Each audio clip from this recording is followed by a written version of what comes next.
I think when I first discovered you, you were quite vocal and in your social media about like sex work, and you were using a lot of this religious imagery in your activism on behalf of sex work.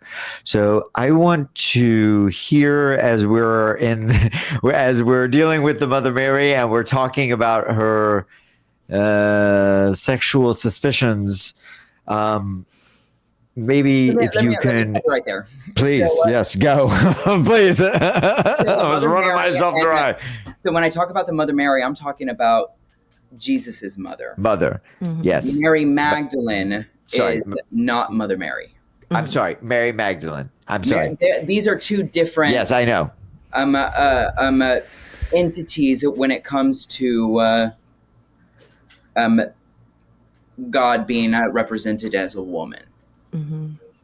Okay. And what the church essentially did was they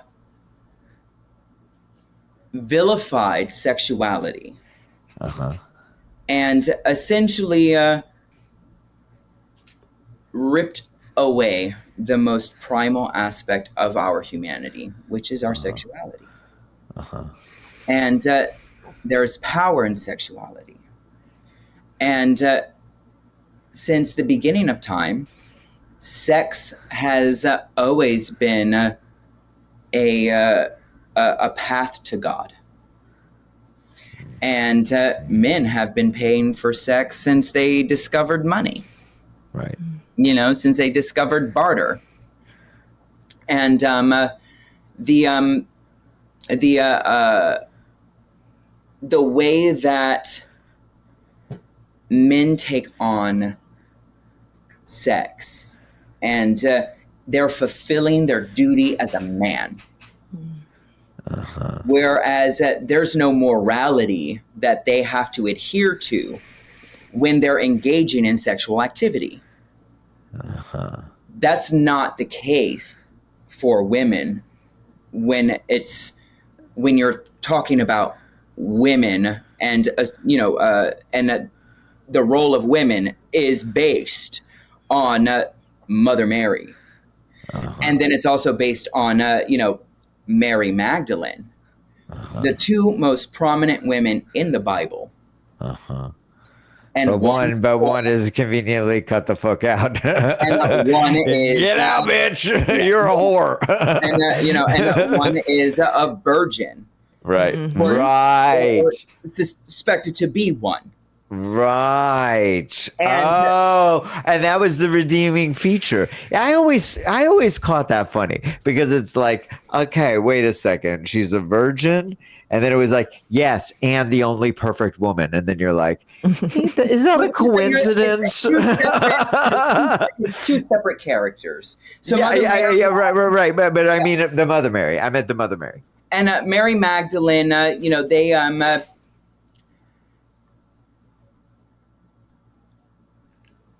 sex work. I always like to kid with myself that, and I did this piece a while back where I was Mary Magdalene, and I had looked at the cross. Well, Jesus, looks like you're gonna break your bank because if you ain't got any money, then you ain't got any pussy. Imagine that. Imagine how many gold coins would be created out of bread or whatever the fuck at that moment. And this is the thing that if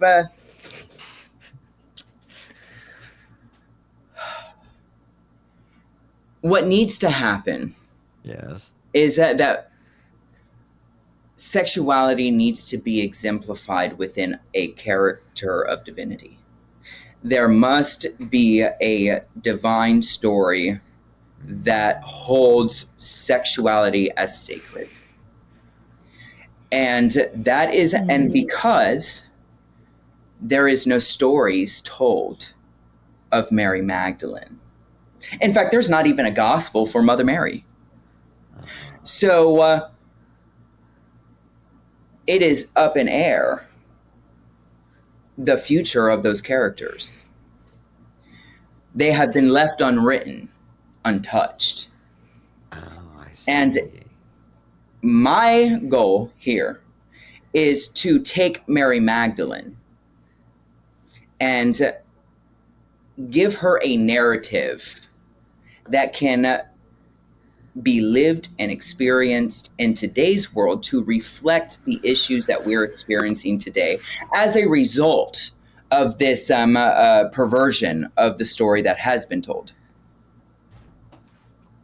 And to do that, it's very tricky because I understand that our world and our societies and the cultures that exist are shaped by the stories of divinity that are told. And the only way that a story of divinity can be told in today's world is for a divine being to take human form, manifest herself, claim herself, live, breathe, and then die. And in that life that she would live, people would believe in her. And then there would be people who would not believe in her. There would be people who would follow her. There would be people who recognized that. And there will also be people who would go to the world's end to murder her. And but let me tell you something. There is only one soul on earth that is capable of accomplishing this very great task. Tell me, who is she? I guess the person that believes they can do it. I don't see anybody else doing it, so it might as well be. Nope. So a few weeks ago, I went to a rally, so the Sex Workers Pride March. Yes. And I spoke at this rally, and I made a distinction because when I sex worked as a man, and because and I delayed my transition because I was also making money as a sex worker as a man, and it was safe for me to do so. And I understood once I started transitioning, it became very clear to me that the world is not the same place for men as it is for women. And a man can sex work and be revered for it. I was always paid. My autonomy was never questioned. I was always respected, and I was never targeted by law enforcement, ever. No shit. In fact, flew right under the radar. But holy shit!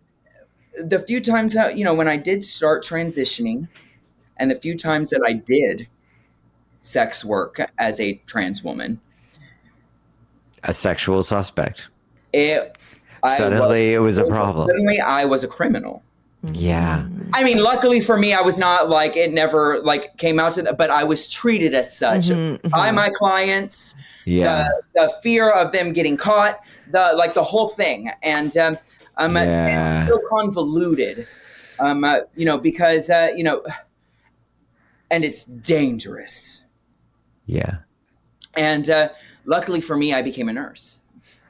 And well, so okay. Now I remember my train of thought that these like nurturing aspects that like to be a nurse or to be a hairdresser or to be a sex worker, right? Like what it takes to come and coddle somebody's body, to coddle somebody's health, to coddle somebody's sexuality, to coddle somebody's intimacy, right?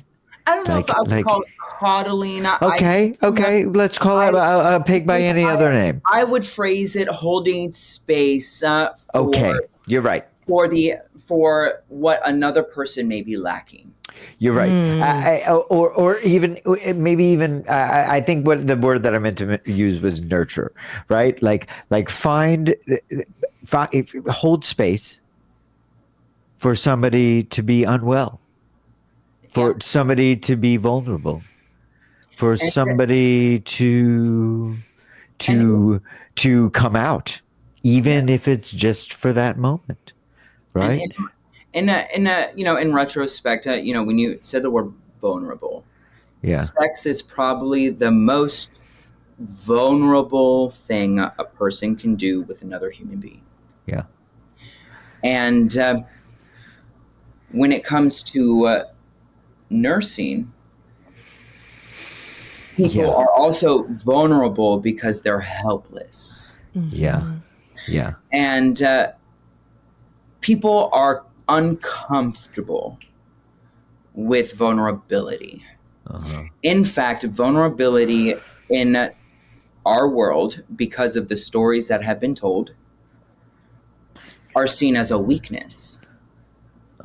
And the people who hold power in our society are not emotionally intelligent. They do not hold space for empathy and do not find value in that aspect of our humanity. As such, people who do, let me tell you something. Tell me. Vulnerability is where being yourself begins. You can only be authentic when you are vulnerable. Yep. Vulnerability is authenticity. Yep. And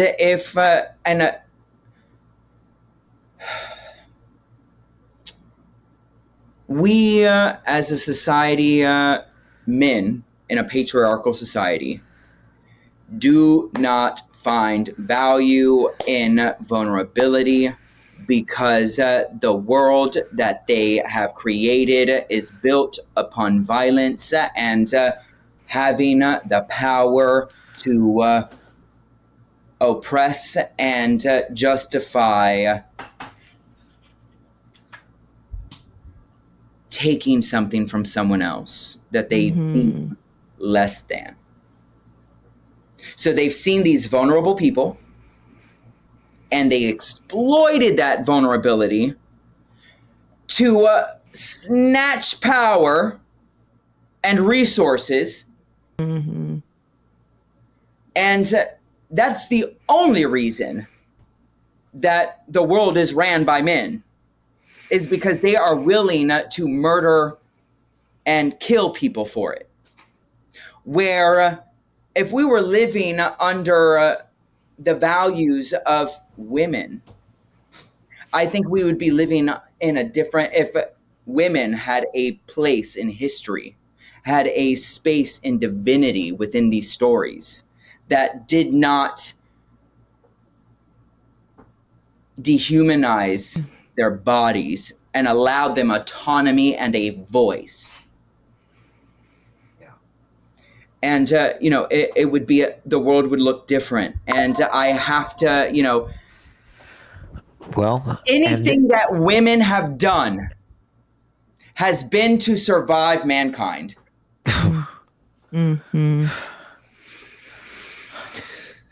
Yup. Given all of it. I know, and I just want to shed this skin and this burden.